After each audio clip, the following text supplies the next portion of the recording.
예, 안녕하십니까? 오늘 말씀은 에레미야 25장, 26장 말씀을 읽겠습니다. 요절은 26장 2절. 여호와께서 이와 같이 말씀하시니라. 너는 여호와의 성전 뜰에서 서서 유다 모든 성읍에서 여호와의 성전에 와서 예배하는 자들에게 내가 내게 명령하여 이르게 한 모든 말을 전하되 한마디도 감하지 말라. 에레미야 26장은 변화와 선택의 말씀입니다. 1.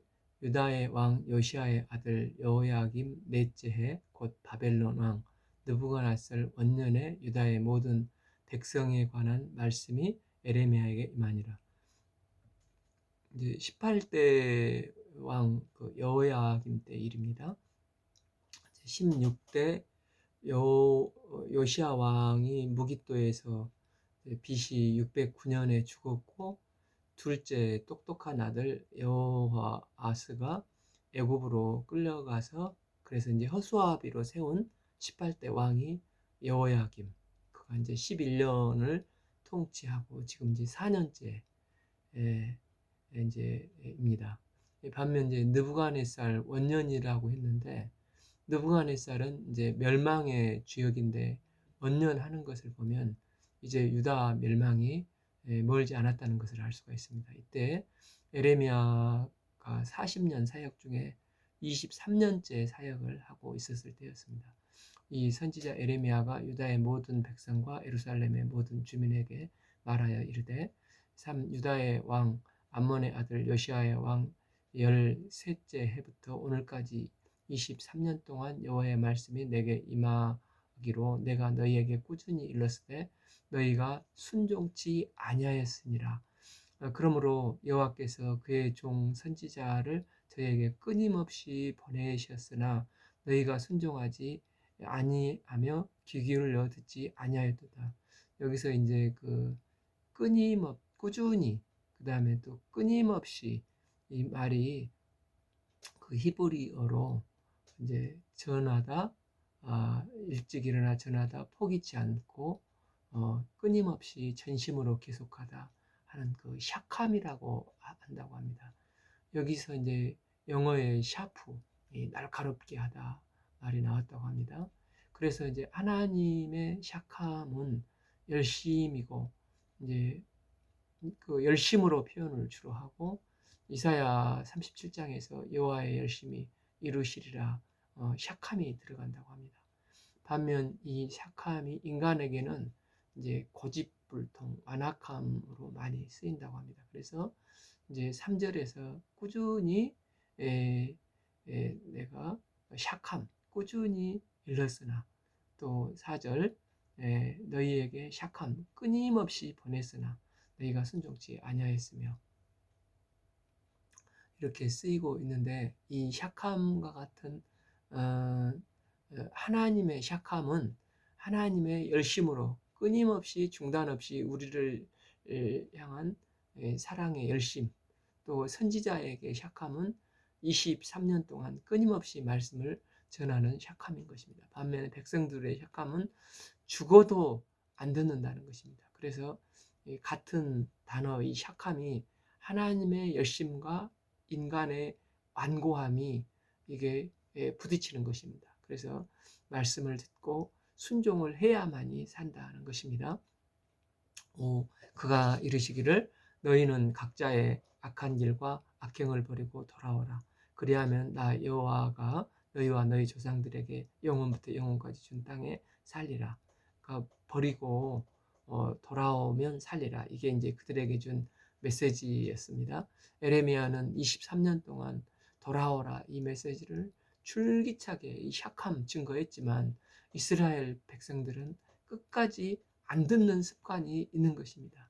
습관은 이 반복될 때 형성이 되는데, 이게 몸이 기억한다고 할 수가 있겠습니다.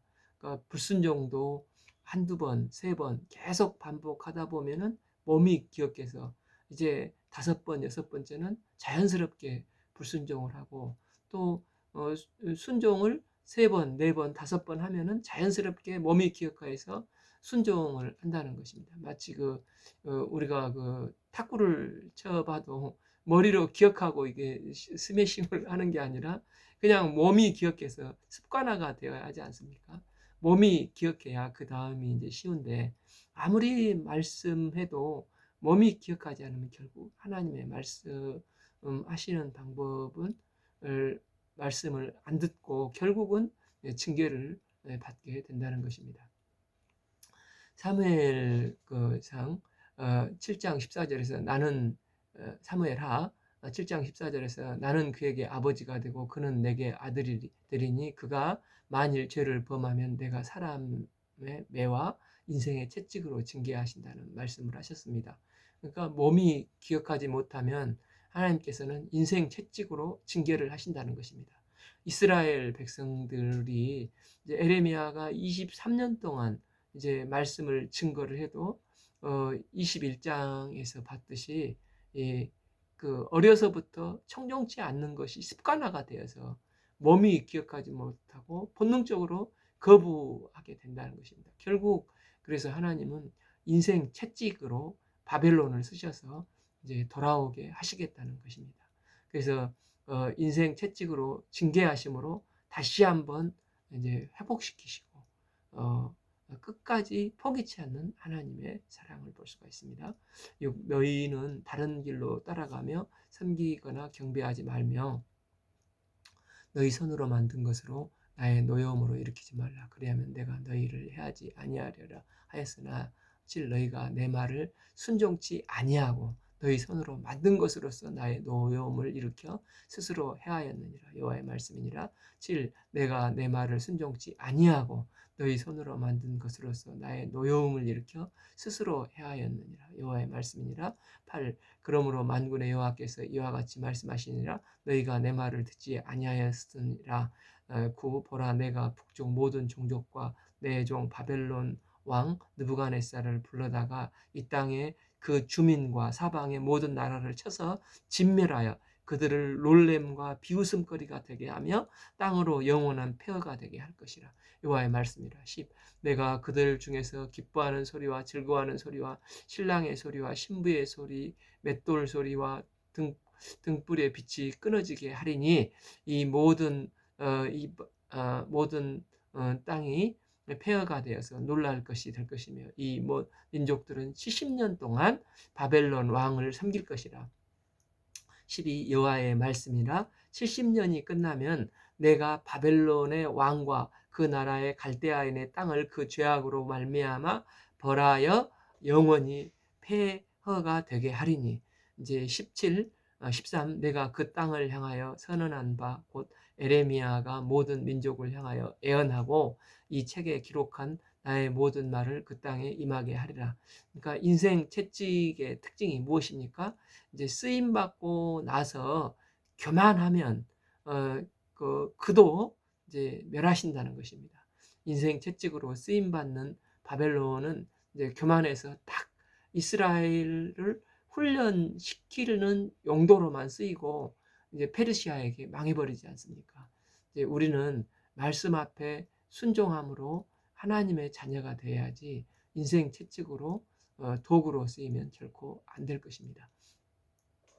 그래서 하나님께서는 이제 그 이스라엘을 인생 채찍을 쓰셔서 이제 70년 1차 포로부터 시작을 해서 이제 돌아올 때까지 약 70년 동안 이제 바벨론에서 훈련하시고 안식을 취하게 하시고 그래서 이제 다시 회복의 역사를 이루시겠다는 것입니다.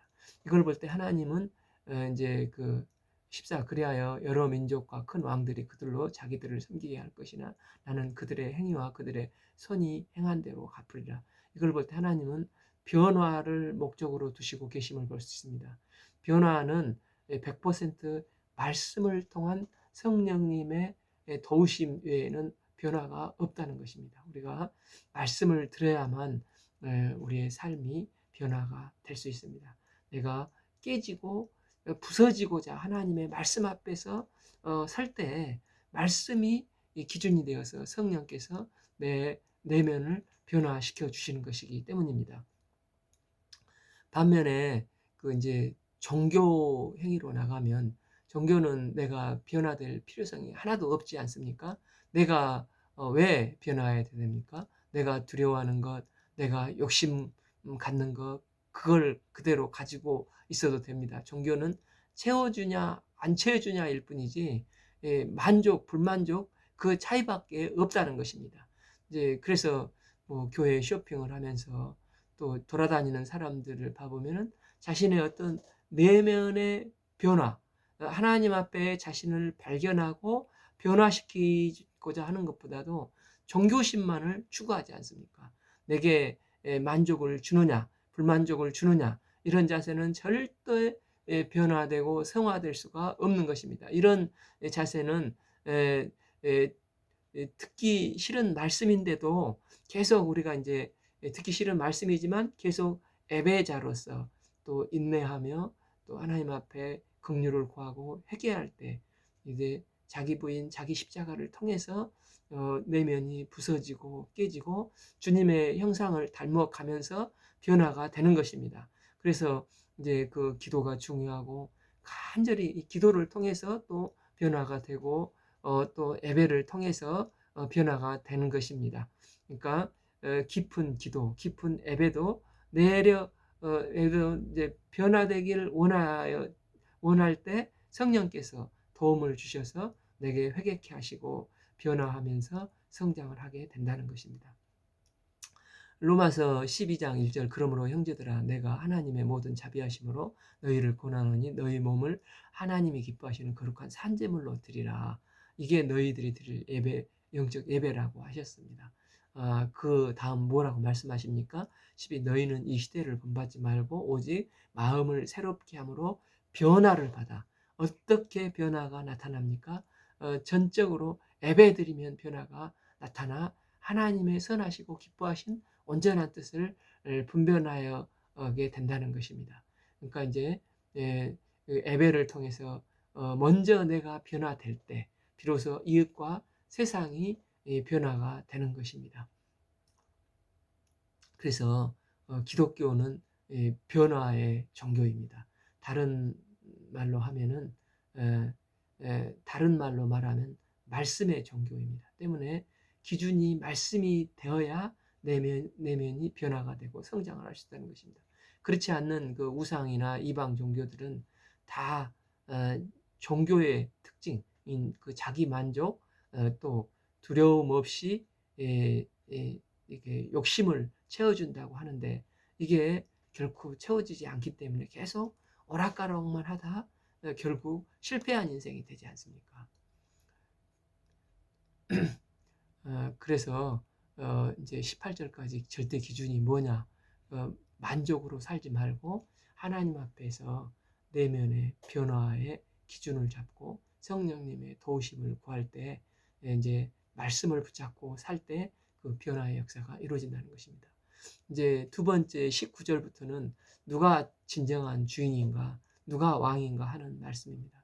당시 이제 고대 사회 중동에서 왕 중의 왕은 애굽이라고 생각을 했었습니다. 이스라엘의 특징이 어릴 때부터 습관을 쫓아 늘 애굽으로 세상 왕을 섬기고 사는 삶을 살았습니다. 그래서 출애굽을 하고서도 민수기 11장 5절 보면 우리가 애굽에 있을 때는 값없이 생선과 오이와 참외와 부추와 파, 마늘 등을 먹는 것이 생각나거늘 늘 애굽으로 돌아가고 싶었고 그때가 좋았다는 것입니다. 그러니까 기근이 있고 문제만 있으면 애굽의 도움을 청하고 늘 애굽을 생각을 합니다. 그래서 출애굽 엑소더스를 해야 한다는 것입니다. 그래서 누가 진정한 왕이신가 싸움을 벌이라는 것입니다. 15 이스라엘의 하나님 여호와께서 이같이 내게 이르시되 너는 내 손에서 내 진노의 술잔을 받아가지고 내가 너를 보는 바 그 모든 나라로 하여금 마시게 하라. 16 그들이 마시고 비틀거리며 미친 듯이 행동하리니 이는 내가 그들 중에 칼을 보내었기 때문이니라 하시기로 17 내가 여호와의 손에서 그 잔을 받아서 여호와께서 나를 보내신 바 그 그 모든 나라로 마시게 하되 18 예루살렘과 유다 성읍들과 그 왕들과 그 고관들로 마시게 하였더니 그들이 멸망과 놀램과 비우심과 저주를 당함이 오늘과 같으니라. 그러니까 예루살렘만이 아니라 모든 나라들도 하나님께서 잔을 마시게 하셨다는 것입니다. 여기서 이제 의도적으로 엄청나게 많은 왕들이 묘사되고 있지 않습니까? 그러니까 이제 오늘날도 봐보면은 많은 왕이 있습니다. 주식의 왕, 뭐 부동산의 왕, 판매의 왕, 또 회사 경영을 잘하면 왕회장, 전부 왕이 되고 싶어 해서 왕왕거린다는 것입니다. 그런데 그게 진짜 왕이냐는 것입니다. 19. 또 애굽의 왕 바로와 그의 신하들과 그의 고관들과 그의 모든 백성과 이십 모든 섞여 사는 민족들과 우스 땅의 모든 왕과 블레셋 사람의 땅 모든 왕과 이스글론 가사와 에글론과 아스돗의 나머지 사람들과 에돔과 모압과 암몬 자손과 22 두로의 모든 왕과 시돈의 모든 왕과 바다 건너쪽 섬의 왕들과 드단과 데마와 부스와 살적을 깎는 모든 자와 24 아라비아의 모든 왕과 광야에서 섞여 사는 민족들의 모든 왕과 25 시무리의 모든 왕과 엘람의 모든 왕과 메대의 모든 왕과 26 북쪽의 근원의 모든 왕과 지면에 있는 세상의 모든 나라로 마시게 하리라. 세상의 왕은 그 후에 마시리라. 그러니까 여기서 이제 일부러 계속 왕 하면서 왕을 묘사하지 않습니까? 세상에 이처럼 왕이 많은데 너도 왕이 되려고 그러지, 내가 주인 되려고 그러지, 그렇게 말씀하시는 것입니다. 그러니까 이거 다 결국은 하나님의 심판의 손에 있으시다는 것입니다. 그러니까 주권자 되시는 하나님이 다스리는 거라는 것을 말씀하고 계십니다. 그러니까 잡다한 왕들이 진정한 왕이 아니라 왕 중에 왕은 오직 하나님 한 분밖에 없다는 것입니다. 결국 그들은 다 무너지고 주님만이 왕이심을 말씀하고 있습니다.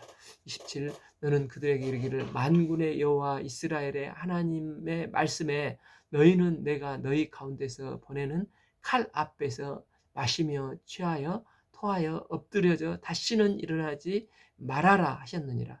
그러니까 모든 왕들을 다스리는 분은 하나님 한 분이시라는 것입니다. 그래서 내가 주인 삼은 모든 것 다 내려놓으라는 것입니다. 우리가 인생의 기준은 내가 왕 삼은 주인이십니다. 모든 것 다 내려놓고 오직 왕 대신 주님을 경배하고 그분의 다스림을 받을 때 우리가 천국 백성의 삶을 살 수 있다는 것입니다. 28 그들이 만일 내 손에서 잔을 마시며 마시지를 거절하거든 너는 그들에게 이르기를 만군의 여호와께서 말씀하시기를 너희가 반드시 마셔야 하리라. 29 보라 내가 내 이름으로 일컬음을 받은 성에서부터 재앙 내리기를 시작하였은즉 너희가 어찌 능히 형벌을 면할 수 있느냐 면하지 못하리니 이는 내가 칼을 불러 세상의 모든 주민을 칠 것임이라 하셨다 하라. 만군의 여호와의 말씀이라. 30 그러므로 너는 그들에게 이 모든 말로 예언하여 이르기를 여호와께서 높은 데서 포효하시고 그 거룩한 처소에서 소리를 내시며 그의 초장을 향하여 크게 부르짖고 세상의 모든 주민에 대하여 포도 밟는 자같이 흥겹게 노래하리라. 31 요란한 소리와 땅 끝에서 이름은 여호와께서 뭇 민족과 다투시며 모든 육체를 심판하시며 악인을 칼에 내어 주셨음이라. 여호와의 말씀이라. 32 만군의 여호와께서 이와 같이 말씀하시니라. 보라 재앙이 나서 나라에서 나라에 미칠 것이며 큰 바람이 땅 끝에서 일어날 것이니라. 그러니까 작은 나라든 큰 나라든 다 하나님의 통치권 안에 있음을 계속해서 말씀하고 있지 않습니까? 30절 그날에 여호와께 죽임을 당한 자가 땅이 끝에서 저 끝에 미칠 것이나 그들을 위하여 애곡하는 자도 없고 시신을 거두어두는 자도 없고 매장하여 주는 자도 없으리니 그들이 지면의 분토가 되리로다. 이런 이제 비참한 지경에 이르게 되는데 그 책임자가 있다는 것입니다. 그 책임을 이런 지경으로 방치해 놓은 책임이 목자들에게 있다는 것을 말씀하시며 리더십 말씀을 하시고 있습니다. 30절 너희 목자들아 외쳐 애곡하라. 너희 양떼 인도자들아 잿더미 속에 뒹굴라. 이는 너희가 도살당할 날과 흩음을 당할 기한이 찼음인즉 너희가 귀한 그릇이 떨어짐 같이 될 것이라. 35 목자들은 도망할 수 없겠고 또 양떼의 인도자들은 도주할 수 없으리로다. 36 목자들이 부르는 짖은 소리와 양떼의 인도자들이 애곡하는 소리여 여호와가 그들의 초장을 황폐하게 함으로다. 37 평화로운 목장들이 여호와의 진노하시는 열기 앞에서 장막하게 되리라. 그러니까 끝까지 회개치 않으므로 공의의 하나님은 심판하심으로 그 목장을 폐허하게 되어서 이제 장막하게 되는 심판을 받을 것이라고 말씀하고 있습니다. 38 그가 젊은 사자같이 그 굴에서 나오셨으니 그 호통치는 분의 분노와 그 극렬한 진노로 말미암아 그들의 땅이 황폐하게 되리로다. 그러니까 하나님은 끝내 회개치 않는 그들에게 젊은 사자처럼 철저히 심판을 행하시는 심판주의심을 말씀을 하고 계십니다. 이제 26장은 성전 설교로 타협하지 말고 말씀을 붙들고 끝까지 갈 때까지 가라는 것입니다. 그러니까 이제 이 순서를 보면 25장은 25장보다 26장이 사실은 앞서 있습니다. 25장은 여호야김 4년, 26장은 여호야김 원년, 그러니까 3년 앞으로 간 것입니다. 그러니까 요즘 잘 우리 느끼듯이 정권 교체가 되면 이제 원년에는 권력이 엄청나게 강화돼서 이제 밀어붙여도 통하는 것을 보지 않습니까? 원년에 이처럼 그 왕의 권력은 엄청나게 강화되고 이 서슬퍼럴 때라는 것입니다. 그때 이제 하나님의 말씀을 증거해야 되는데 그 에레미야 선지자도 인간적으로는 참 두려움을 느끼기 쉽지 않겠습니까? 유다의 왕 요시아의 아들 여호야김이 다스리기 시작한 때에 여호와께로부터 이 말씀이 임하여 이르시되 이 여호와께서 이같이 말씀하시니라 너는 여호와의 성전 뜰에 서서 유다의 모든 성읍에 서서 여호와의 성전에 와서 예배하는 자에게 내가 내게 명령하여 이르게 한 모든 말을 전하되 한마디도 감하지 말라. 그러니까 가감하지 말고 그대로 순종하라는 것입니다. 주신 말씀을 가감하지 말고 무슨 말씀을 하시든지 그대로 증거하라 말씀하시면서 그 배경을 설명을 하고 있습니다. 그럼 그 말씀의 내용이 무엇입니까? 그들이 듣고 혹시 각각 그 악한 길에서 돌아오리라. 그래야면 내가 그들의 악행으로 말미암아 그들에게 재앙을 내리려 하던 뜻을 돌이키리라. 그들의 말씀을 듣고 돌아오면, 그러니까 하나님의 말씀을 듣고 돌아오면 산다는, 지금도 기회가 있다는 것. 그 하나님의 참 절절한 참 심판을 경고하시면서도 그 이면에 있는 그 사랑의 마음이 잘 드러나지 않습니까? 그러니까 말씀을 듣고 변화되어야지 자기 만족을 추구하고자 우상숭배하면은 안 된다는 것을 말씀을 하고 있습니다. 4. 너는 그들에게 이와 같이 이르라. 여호와의 말씀이 너희가 나를 순종하지 아니하며 내가 너희 앞에 둔 내 율법을 행하지 아니하며 내가 너희에게 나의 종 선지자들을 꾸준히 보내 그들의 말을 순종하라 하였으나 너희는 순종치 아니하였느니라. 여기서 알아야 될 것은 이스라엘 그 백성들의 그 마인드, 이 패러다임이 어떻게 되어 있냐면 이스라엘은 철석같이 믿었던 것이 이 성전 신앙이라는 게 있지 않습니까? 성전이 있는 예루살렘은 절대 망하지 않는다. 이런 그 아주 확고부동한 그 믿음이 있었습니다. 그러니까 지정학적으로도 그렇지만 하나님께서 계신다고 계시는 성전이라는 것입니다. 그래서 이제 120년 전 그 히스기야 때도 아수르가 18만 5천이 쳐들어왔는데도 그 하룻밤 사이에 그 물리쳤지 않느냐 하면서 이스라엘 백성들은 외적으로도 철옹성이고 또 내적으로도 하나님이 함께 하시는 도성이기 때문에 절대 안 망할 것이라 하는 아주 헛된 믿음이 있었다는 것입니다. 그런데 에레미야는 이 성전이 바벨론에 의해서 무너질 것이라는 것입니다. 그러니까 예수님께서도 헤롯 성전을 바라보면서 돌 위에 돌 하나도 남지 않고 다 부서질 거라고 말씀을 하셨지 않습니까? 그래서 이제 성전 모독죄, 신성 모독죄로 종교 지도자들에게 모함을 받지 않습니까? 스테반도 신성 모독죄로 이제 죽였고, 에레미야도 이런 성전 모독죄, 신성 모독죄로 죽이려고 한다는 것입니다. 6. 내가 이 성전을 실로 갖게 되게 하고 이 성을 세계 모든 민족의 저주거리가 되게 하리라 하셨느니라. 그러니까 실로도 이제 블레셋이 침입했을 때 그걸 저기 그 제사장 아들들이 엘리 제사장 아들들이 부적같이 사용하고자 할 때 결국 그것이 그 언약궤는 뺏기고 실로는 무너졌지 않습니까? 에레미야가 7절 에레미야가 여호와의 성전에서 이 말을 하며 제사장들과 선지자들과 모든 백성이 듣더라. 8 에레미야가 여호와께서 명령하신 말씀을 모든 백성에게 전하기를 마침에 제사장들과 선지자들과 모든 백성이 그를 붙잡고 이제 내가 반드시 죽여야 하리라. 그러니까 야 성전에는 하나님이 영원히 계신 곳인데 성전이 무너진다고 이 참나마도다 하고 반드시 이거 죽여야 하리라 이렇게 인민재판과 같이 이제 여론 재판을 하고 있는 것입니다. 우리가 이제 여기서 알 수 있는 것은 진실되게 하나님의 말씀을 증거하면 두 가지 반응이 일어난다는 것입니다. 사도행전에서 보면 2장 37절에서는 그들이 하나님의 말씀을 듣고 마음에 찔려서 베드로와 다른 사도들에게 물어 이르되 형제들아 우리가 어찌할꼬 하면서 옷을 찢으면서 회개하고 3,000명이 주님께 회개하고 돌아오지 않습니까? 말씀은 마음을 찌릅니다.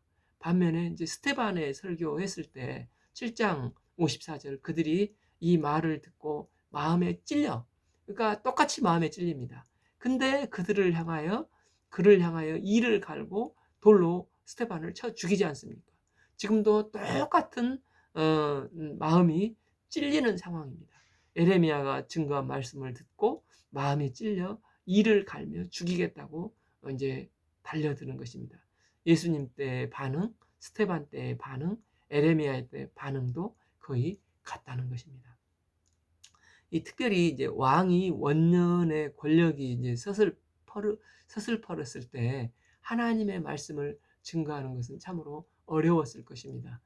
9 어찌하여 내가 여호와의 이름을 의지하고 애언하여 이르기를 이 성전이 실로 같이 무너지겠고 이 성이 황폐하여 주민이 없어지리라 하느냐 하며 그 모든 백성이 여호와의 성전에 에레미야를 향하여 모여드니라.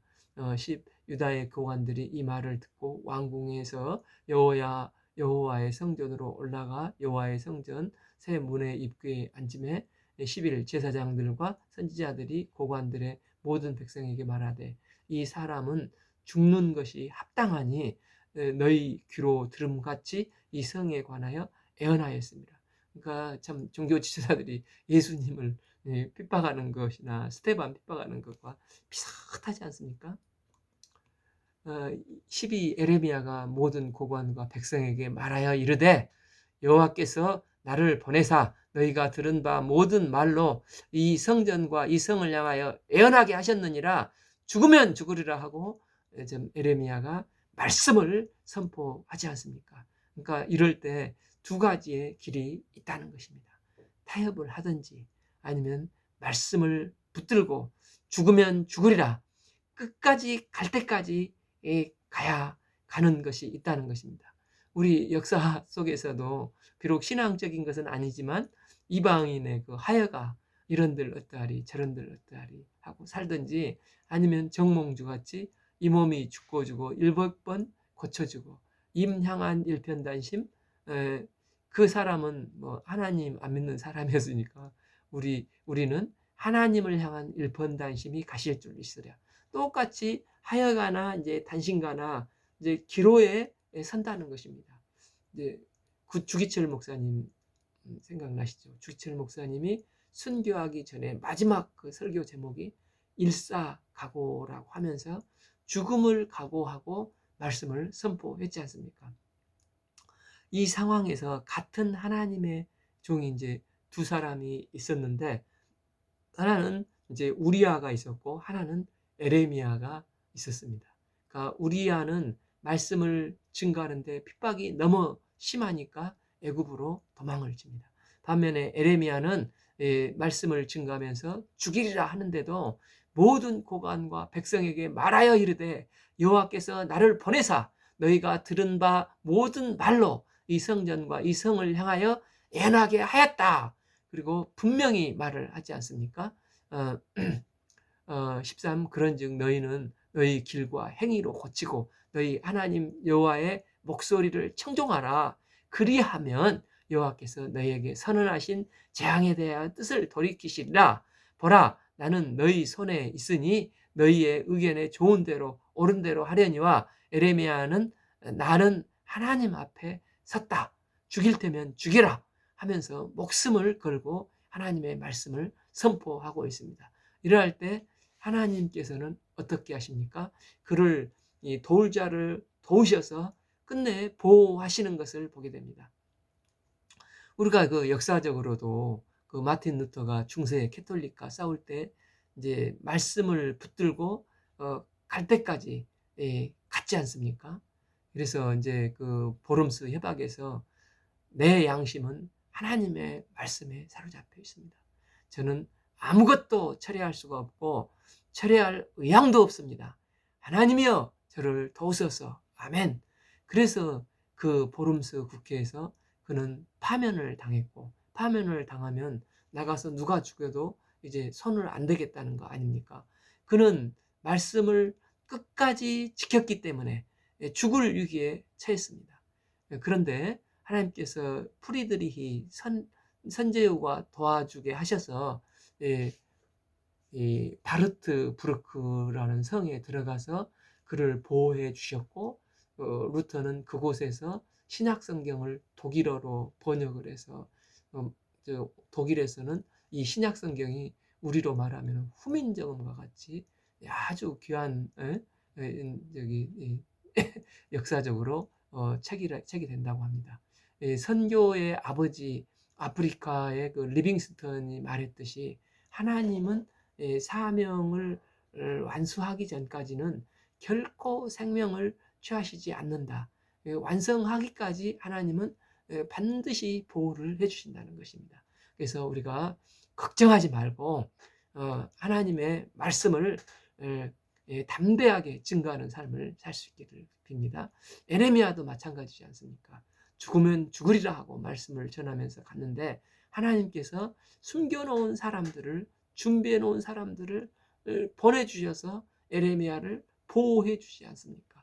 15 너희는 분명히 알아라. 너희가 나를 죽이면 반드시 무죄한 피를 너희 몸과 이 성과 이 성 주민에게 돌리는 것이라. 이는 여호와께서 진실로 나를 보내사 이 모든 말씀을 너희 귀에 말하게 하셨습니다. 그러니까 에레미야는 죽으면 죽으리라는 자세로 끝까지 하나님의 말씀을 1.1핵도 가감하지 않고 감하지 않고 그대로 선포하는 것을 보게 됩니다.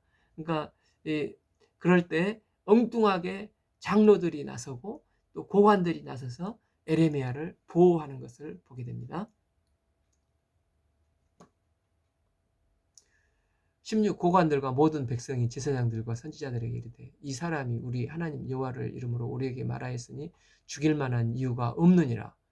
그러자 그 지방의 장로 중 몇 사람이 일어나 백성의 온 회중에게 말하여 이르기를 17 유다 왕 히스기야 시대에 모레셋 사람 미가가 유다의 모든 왕에게서 애언하여 이르되 만군의 여호와께서 이같이 말씀하셨느니라. 시온은 바깥이 경작자가 될 것이며 예루살렘은 돌무더기가 되며 이 성전에 사는 산당의 숲과 같이 되리라 하였으나 19 유다 왕 히스기야와 모든 유다가 그를 죽였느냐? 히스기야가 여호와를 두려워하여 여호와께 간구하며 여호와께서 그들에게 선언한 재앙에 대하여 뜻을 돌이키지 아니하였느냐? 우리가 이같이 하면 우리 생명을 스스로 심히 해롭게 하리라 하는 것이라, 이렇게 말을 하는 것입니다. 그러니까 히스기야 때를 말을 하면서 미가도 이런 예언을 했는데 히스기야가 그때 죽였냐?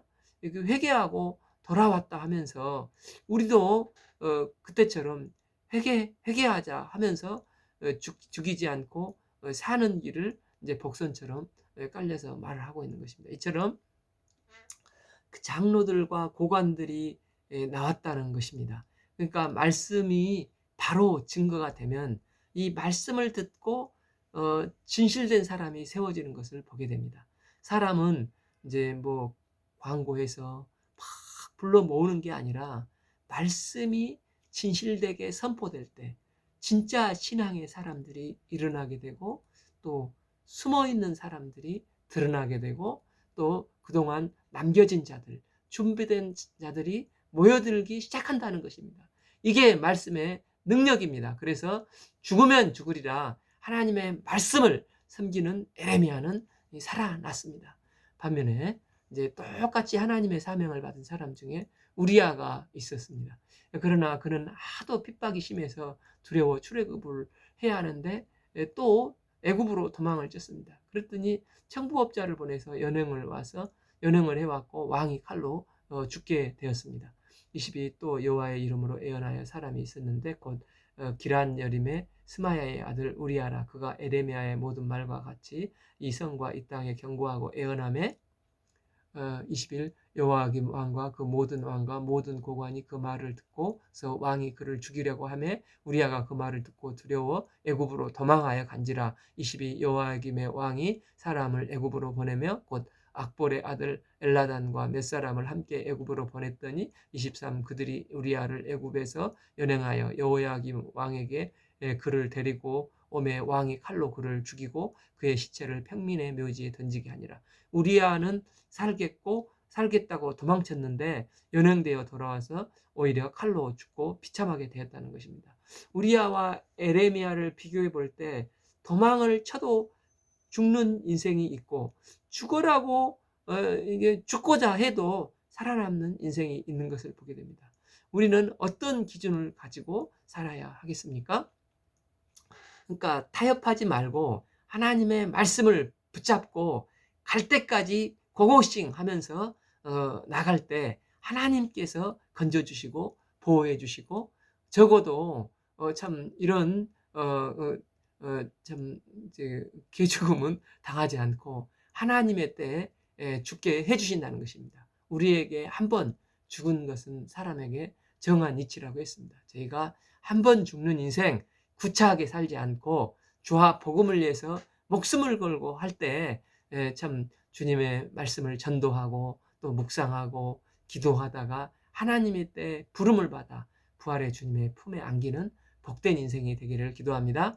또한 이제 아이감도 에레미야를 도와줍니다. 24절 사감의 아들 아이감의 손이 에레미야를 도와주어 그 백성의 손에 내어주지 아니하여 죽이지 못하게 하니라. 그래서 죽으면 죽으리라 했더니 에레미야는 죽지 않고 40년 동안 주님의 사명을 끝까지 감당을 했던 것을 보게 됩니다. 그러니까 정리하면 인생의 절대 기준이 있는데 절대 기준이